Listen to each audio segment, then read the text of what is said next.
আল্লাহর ওলি আল্লামা রুহুল আমিন হুজুর কেবলা আজকের বসিরহাটের জমিনে বাবা আজকের শুয়ে আছে।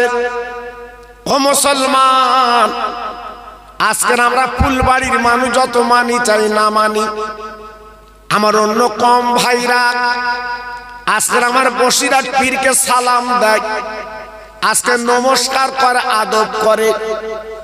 ভাইরা বাবাজিরা আজকের অন্য কম মানুষের চিনল, আর আমরা মুসলমান চিনতে পারলাম না। একবার মনের ভুলেও হুজুরের কবরের কাছে দাঁড়িয়ে বাবা দুটো হাত তুলে মোনাজাত করতে পারলাম না। আব্বাজান ভাইজান, আল্লাহ পাকে যাকে নিয়ামত করেছিলেন, আজকের বাংলার বাঘ যাকে বানিয়েছিলেন, আমার দাদা পীর যিনি গোলাম ছিলেন। ভাইরা বাবাজিরা, আল্লাহর ওলিরা মরে না, আল্লাহর বন্ধুরা মরে না। আমার বসিরহাটের পীর এখনো মরেনি বাবা, আমার বসিরহাটের পীর মাওলানা বাগ এখনো জিন্দা। বাবা একটু আসতে বলে দিন সুবহানাল্লাহ। খুব সুবিধেবাদ আমরা। সুবহানাল্লাহ কখন বলো দিন? পঞ্চায়েত যখন 2000 টাকার মাথা পিছু টাকা দেবে, তখন চাচা সুবহানাল্লাহ চালাচ্ছে। সুবহানাল্লাহ সুবহানাল্লাহ। জি বসিরহাট পীরের কথা বলছে, সুবহানাল্লাহ বেরোচ্ছে না বাবা। জি সুবিধেবাদ। হ্যাঁ, আজকের ফুলবাড়ি যেখানে প্রচুর মুসলমান, সেখানে চেয়ার খালি কেন বাবা? বলো, চেয়ার খালি কেন? যেখানে ঠেসা মুসলমান, বাড়ির থেকে একটা করে যদি আসে, এ চেয়ার খালি থাকে। সব বাড়ি গল্প করছে, কুটুম এসেছে, বহুত দিন আসে না, আমি ছেড়ে যদি মিলাতে যাই কুটুম রাগ করবে।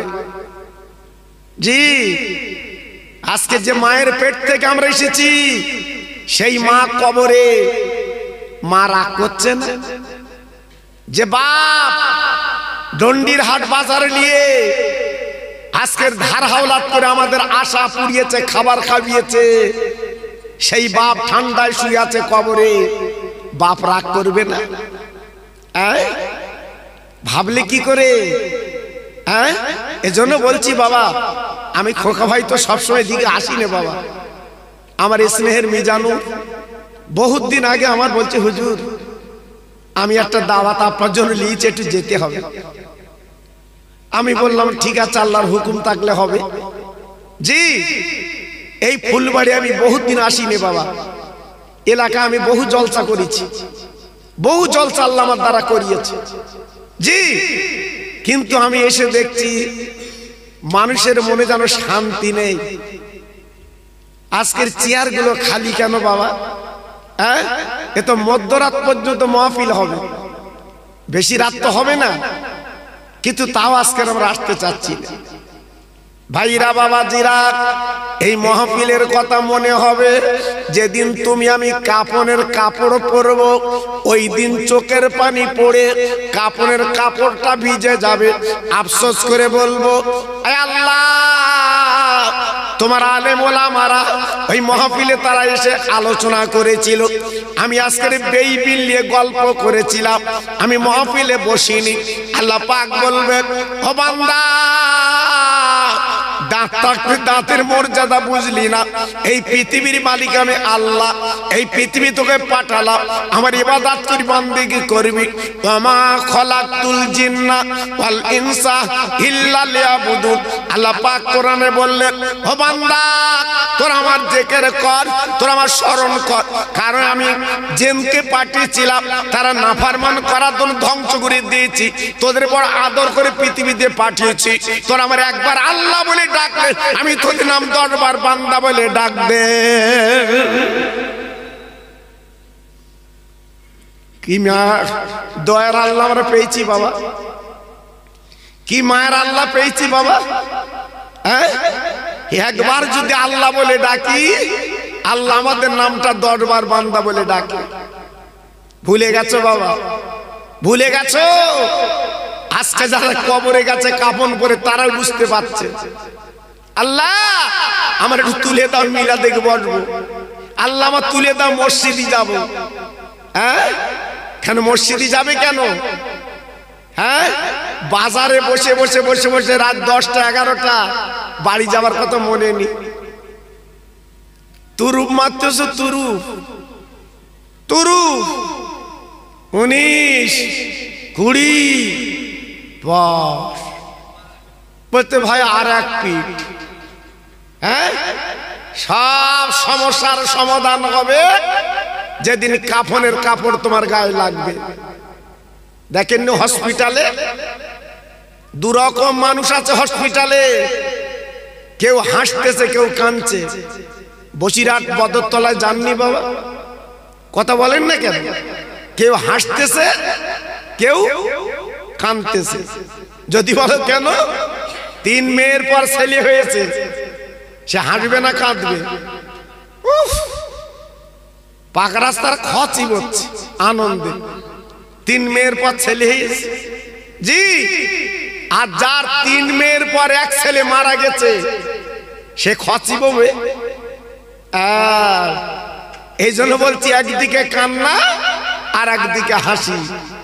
হসপিটাল এজন্য বলছি আমাদের একদিন এই হাসির মাসুল দিতে হবে, যেদিন ইমাম সাহেব সামনে রেখে জানাজার নামাজ পড়বে।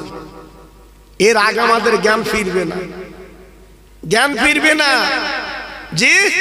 এজন্য বলছি আমার ফুলবাড়ির ভাই, আমি খোকা ভাই যখন এসেছি, আপনার আমার ওয়াজ ইউটিউবিতে শোনেন, আমাকে আপনারা অনেকে চোখে দেখেন না।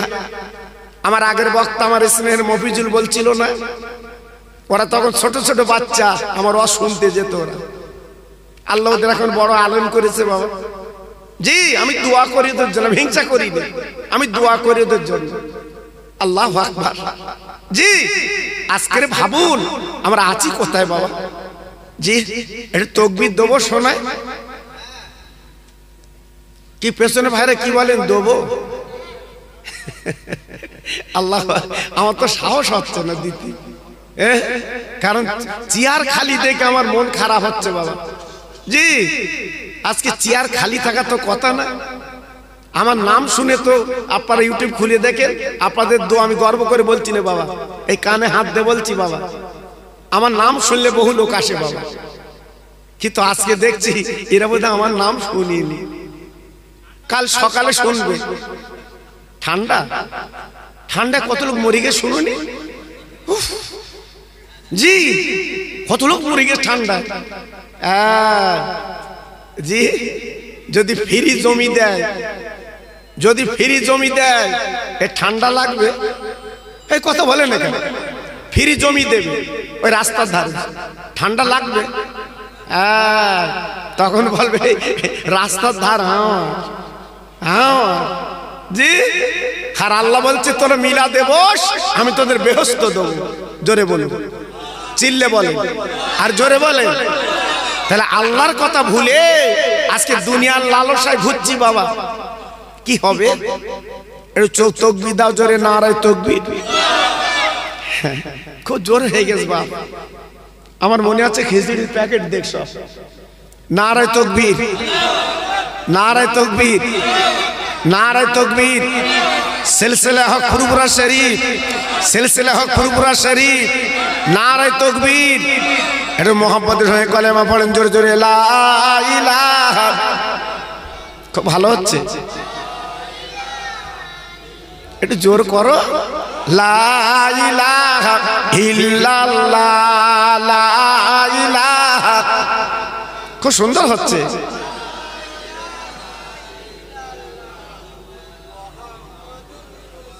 আমার সঙ্গে পড়েন হাসবি রব্বি জাল্লাল্লাহ মাফি কালবি গায়রুল্লাহ নূর মুহাম্মদ সাল্লাল্লাহ। জোরে জোরে লা ইলাহা ইল্লাল্লাহ, লা ইলাহা। খুব সুন্দর হচ্ছে।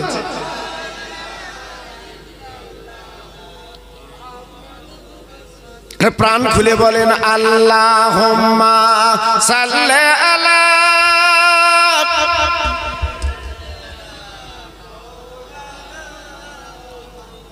ওয়ালা আলে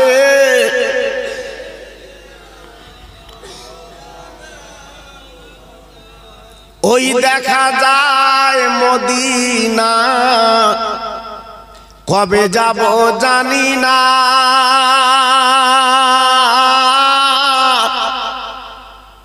দয়ার নবী শুয়ে আছে যে মাটির দরবার কাঁদি মোরা বারে বার যাব মোরা মদিনায় কাঁদি মোরা বারে বার যাব মোরা মদিনায়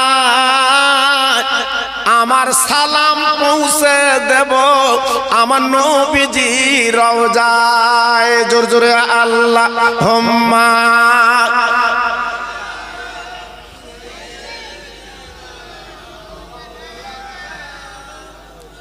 ওয়ালা আলে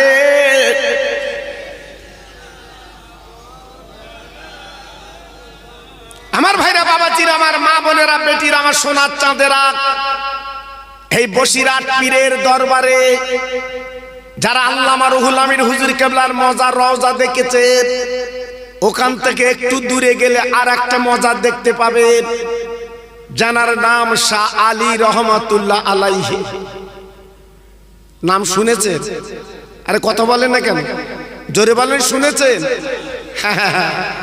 উনি ছিল বাঘে চড়া পীর উনি বাঘের পিঠে চড়ে দুনিয়া করতেন বাবা উনি কিন্তু ছোটখাটো পীর না বাবা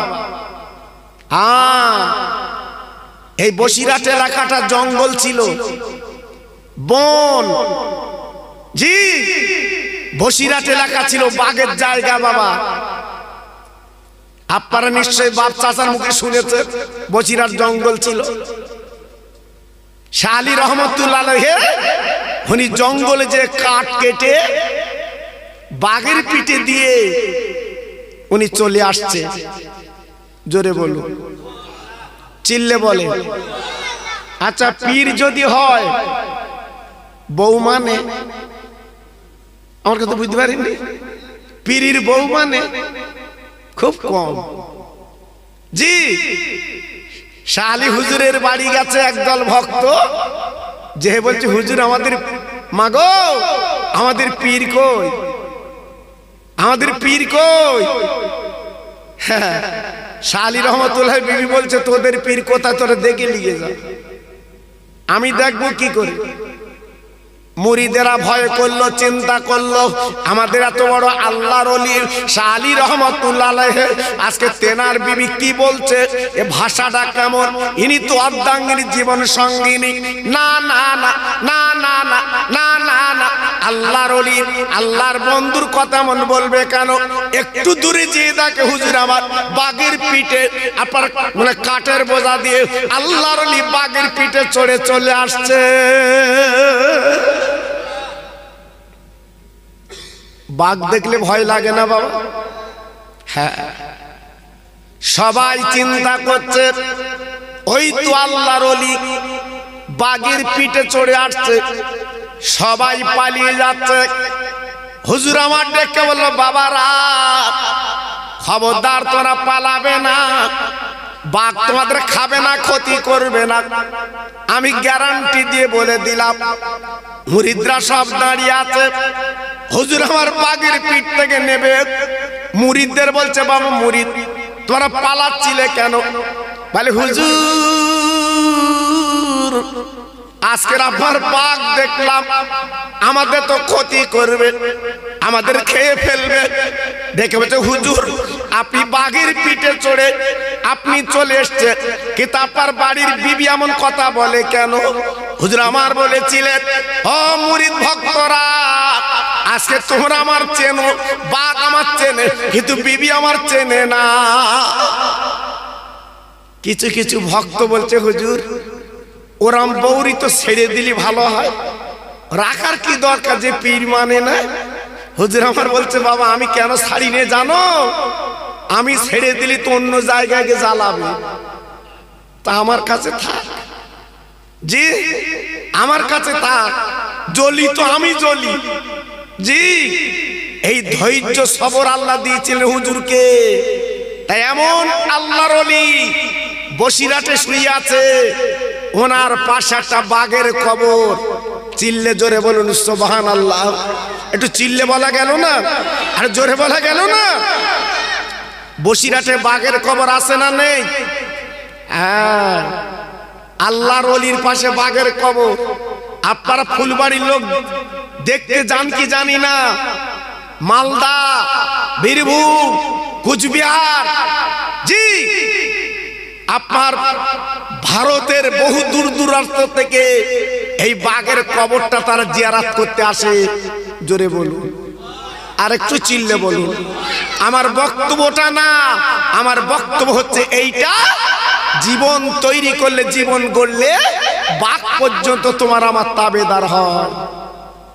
আর জীবন যদি তৈরি না করতে পারি, আমার তোমার 1 টাকা মূল্য না।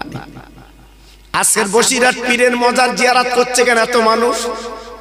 এই আজকের বিয়ে করতে যাচ্ছে আমার আপনার ছেলে, বসিরহাট হুজুরের দরবারে যে দুয়া লেতায় বিয়ে করতে যাচ্ছে কেন বলো?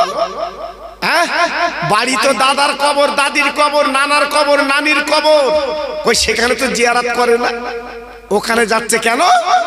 আল্লাহর বন্ধু শুয়ে আছে বসিরহাটের মাওলানা বাগে। জোরে বলুন, আর একটু চিল্লে বলুন। আপনাদের রাগ হচ্ছে না তো? জি, তাই আজকের বলছি বাবা, স্বর্ণকারে সোনা চেনে কেন? কোষ্ঠী পাথর থাকলে সে কিন্তু বলে দেয় সোনা আছে। আল্লামা রুহুল আমিন ছিল সোনা। কি ছিল? জোরে বলো, কি ছিল? সোনা। এই জন্য স্বর্ণকারেরা বুঝতে পেরেছে ইনি একটা সোনা। জি ভাইরা, বাবাজিরা, আমি বেশি আলোচনা আপনাদের কাছে দেব না, যেটা আপনারা নিজেরা বলছে ঠান্ডা পড়ছে। আমি গুনাহগার কিছু আলোচনা দিয়ে যাচ্ছি। বাবা, এই পৃথিবীর জমিনের মালিক আমার আল্লাহ, এই দুনিয়াটা চালাচ্ছেন আল্লাহ, সারা বিশ্বের মালিক আমার আল্লাহ। আল্লাহকে মেনে যদি জীবনটা তৈরি করে কবরে যাও বাবা, তোমার পাশে কারুর লাগবে না, একমাত্র তোমার কবরটা আল্লাহ জান্নাতের বাগান কিন্তু বানিয়ে দেয়। হ্যাঁ, যদি জীবনটা তৈরি করতে পারো, গড়তে পারো। আজ আমাদের কপাল, আমরা এমন একটা নবীর উম্মত আল্লাহ আমাদের বানিয়েছে, আমরা বিশ্ব নবীর উম্মত। একটু জোরে চিল্লে বলুন সুবহানাল্লাহ। আমরা কোন নবীর উম্মত? বিশ্ব নবীর উম্মত আল্লাহ আমাদের বানিয়েছে বাবা। এজন্য বলছি, মনটা নরম করে জীবনটা তৈরি করুন। আমার নবীর আব্বার নাম ছিল আব্দুল্লাহ, জি, আর আমার নবীর দাদার নাম ছিল আব্দুল মুত্তালিব। এই আব্দুল মুত্তালিব উনি ছিল কাবার মুতাল্লি, উনি ছিল মক্কা নেতা। হঠাৎ এক সময় আবে জমজমের পানি বন্ধ হয়ে গেছিল, পানি পাওয়া যায় না। যেমন আজমির শরীফে আমার খাজা বাবার সঙ্গে বিয়াদবি করেছিল বলে 3 দিন আজমিরে পানি ছিল না। হ্যাঁ জি, আমার খাজা বাবার দোয়ায় আবার সব পানি পেয়ে গেল।